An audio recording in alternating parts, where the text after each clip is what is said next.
So we've been hearing more and more about new hardware from Sony with Project Q, or the Q Lite, that handheld that is going to stream from your PlayStation 5, as well as a PlayStation 5 Slim that would have a detachable disk drive, and even a PlayStation 5 Pro. Well, as soon as that Project Q handheld got announced, people started putting more and more stock into the idea of a PlayStation 5 Slim this year, and maybe even a PS5 Pro next year. Well, we did get some more information around this alleged PS5 Pro, some minor specifications, as well as even a target window, and what Sony hopes to achieve with this new hardware. We'll go over all of that, though, here today. So if you guys enjoy these videos, make sure that like button, subscribe if you're new, and we're going to start with this video sponsor. Today's video is sponsored by Factor. With summer here, meeting your nutritional goals while having time to enjoy the weather outside is easier than ever, with Factor delivering fresh, never frozen, dietitian-approved meals right to your doorstep. Choose from a large variety of meals with more than 34 weekly restaurant-quality options like bruschetta shrimp risotto, green goddess chicken, and grilled steakhouse filet. If you're looking for more calorie-conscious options for the summer, Factor has you covered with meals available around or less than 550 calories per serving. I like how fast these meals come together with just a few minutes in the microwave, and afterwards, cleanup is a breeze. It makes the entire process of planning out and preparing meals throughout my day stress-free, and it keeps me on track for my nutritional goals. This summer, get Factor and enjoy eating well without the hassle. Head to factor75.com or click the link below and use code SpawnWave50 to get 50% off your first Factor box. That's factor75.com, or click the link below and use code SpawnWave50 to get 50% off your first Factor box. Thanks again to Factor for sponsoring today's video. So let's start over here. This is from Key to Gaming. It's a report on their website, as well as with Tom Henderson providing information. So I guess kind of like just a collaborative effort here between Key to Gaming, Tom Henderson, Insider Gaming, all of this. These are all places and stuff that are sourced here as well. But it starts off talking about the Xbox side, how Microsoft does not have plans for a mid-generation refresh. At least that's according to Phil Spencer in recent interviews. And even at one point, Digital Foundry mentioned that the Xbox Series X is their mid-generation refresh. They went ahead and just kind of launched it earlier, and it's basically going to run the entirety of this generation.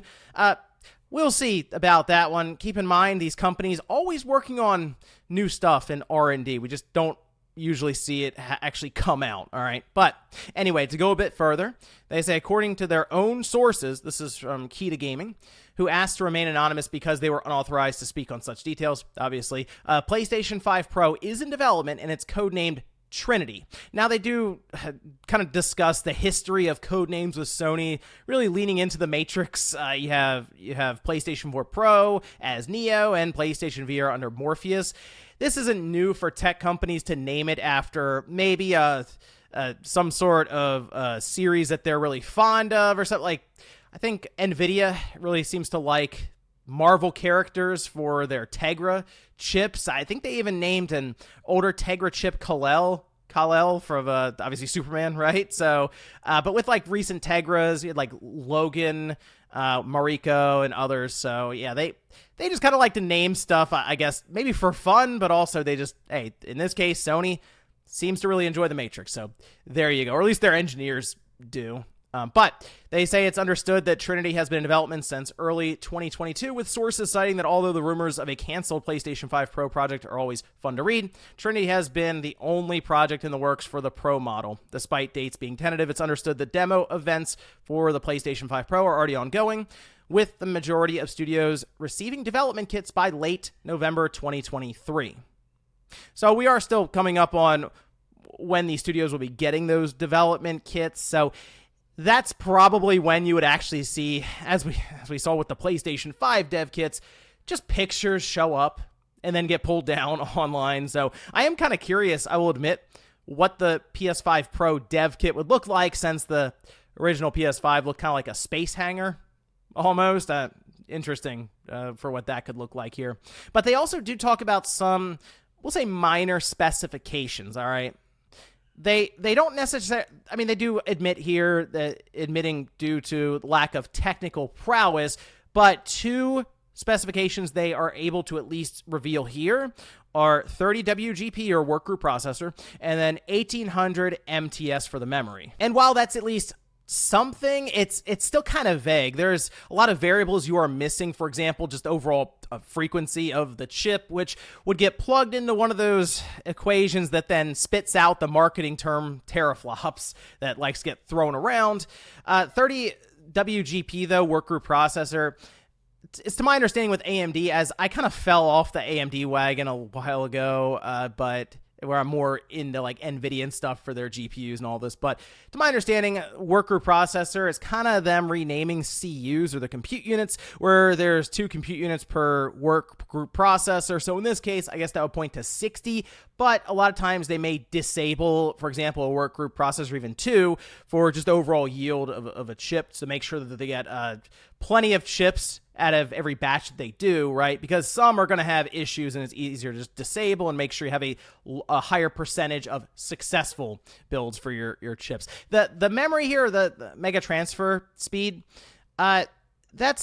it's still something you would use to figure out, for example, memory bandwidth. But once again, we're kind of missing the configuration, we'll say, of the memory to get that really nail down the memory bandwidth that would be more applicable here to trying to determine what the system would be capable of. Now, they do at least kind of talk about what Sony's plans would be for this thing, where they say, as for the console's performance targets, as to be expected, the PlayStation 5 Pro will be targeting improved and consistent FPS at 4K resolution, a new performance mode for 8K resolution, and accelerated ray tracing. All of that, it makes sense for a pro system, quote unquote. I'm trying to figure out, and this is the thing that is tough, right? I get Sony's desire to make a system like this. It sounds weird because as soon as this information got out there, the internet was arguing about it. It would just split people down the middle. Some people really excited for the idea of new hardware because it'll make their experience better, right? Like, you'll brute force your way to, I guess, 4K 60 in Final Fantasy 16, whereas the current PlayStation 5 definitely struggles. Performance mode, the resolution drops and the frame rate's all over the place, and you can cap it at 30 to get 4K, but I think people are kind of getting used to that 60 FPS that we saw earlier on in the generation when, to be honest, these systems were playing last generation developed games. But I think when you start talking about 8K, that's when you kind of lose people, right? You can tell them, hey, this system, ray tracing will be better. We've jumped 4 years in terms of technology. We can provide you a better system, and you can decide if you want to pick it up or not. When you start talking about 8K, most people don't have an 8K set, and on Sony's end, technically using the PlayStation brand to try to push 8K would benefit their other sectors, whether it's cameras that would record in 8K, right? Or their TVs that would display 8K. See, when they did the PlayStation 4 Pro, I think that made more sense because 4K just happened to get adopted. The mainstream was really excited, it seemed, about it, and they moved over to it pretty quickly.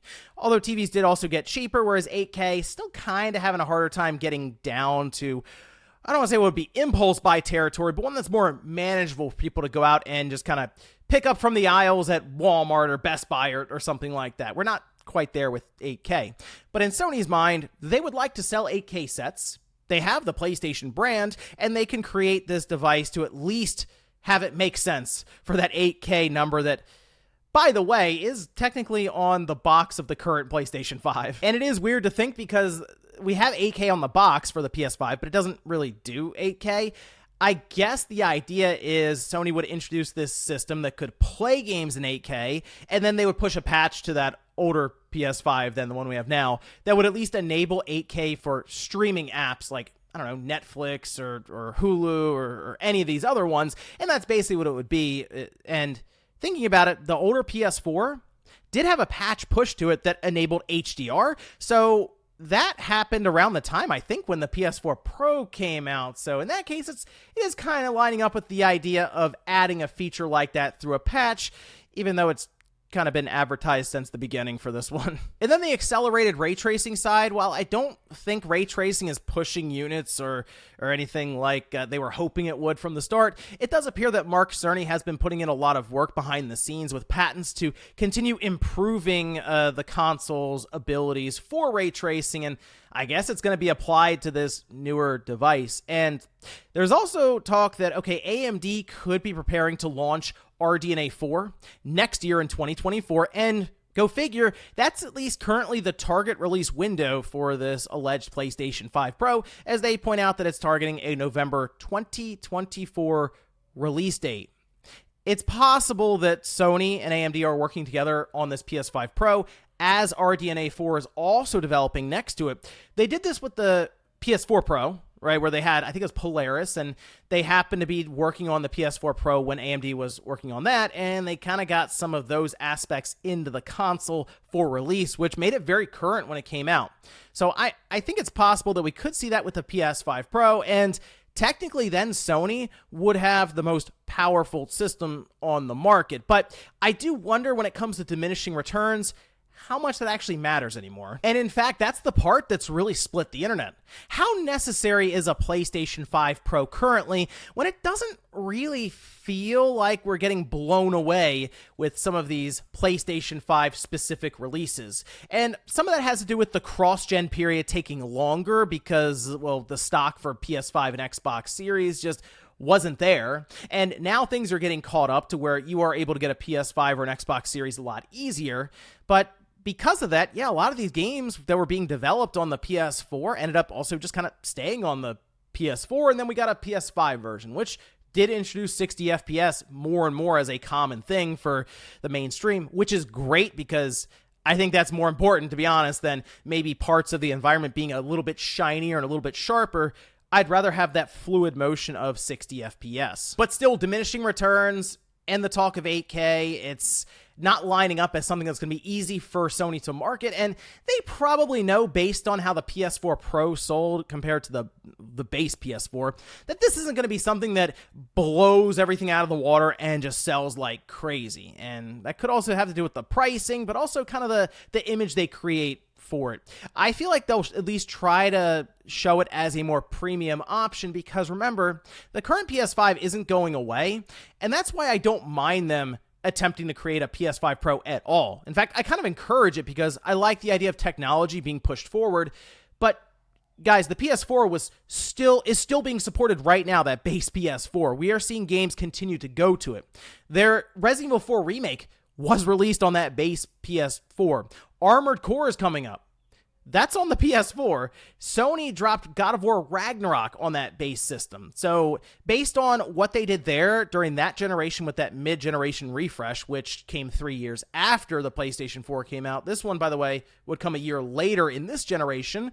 Yeah, I have no problem. If you want the PS5 Pro, you go up to it. If not, you're probably fine staying with your current PS5.